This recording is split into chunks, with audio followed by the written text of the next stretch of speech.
ए बाबू ए खेसारी लाल यादव को फाइन हो। हाँ तो एकदम रुक रहा बाबू, एकदम रुक तू, एकदम 1 मिनट बाबू सबर करो, एकदम पूरी बात का हम जानकारी एकदम तारा के विस्तार से देते हैं, ठीक बा। देखिए ये है, पहले देखिए ये वीडियो पहले देखिए।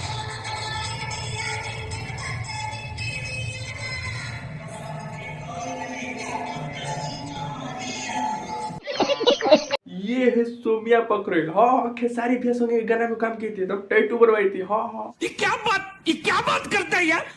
ये खेसारी भैया के धोखा दे दिलस। तू समझा? आज जो खेसारी भैया के धोखा दे दिलस, वो हमनी के धोखा दे दिलस। अरे कहना क्या चाहते हो? यानी आप लोग के धोखा दे दिलस, यानी पूरी जनता को।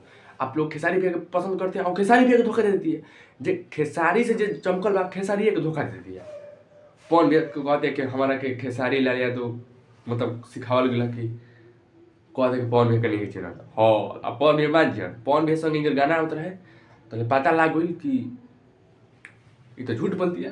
हाँ तो अब का चैप्टर क्लास अब तो वही दिन स्टार्ट होता का लगा वीडियो लगा।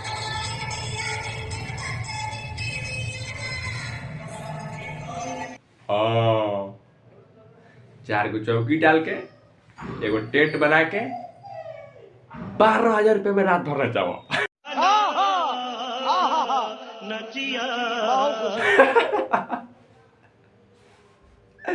सही बात करते, अगर तुम्हारे विश्वास ना हो तो जाके इंस्टाग्राम पर मैसेज करो जा, 12,000 में रात भर नचावा जा। और आप लोग के घर चाटा हो तो बोलावा जा उनका के, आप उनको ऋतु पर मेंशन करा जा कि आप लोग जरूर आई। हाँ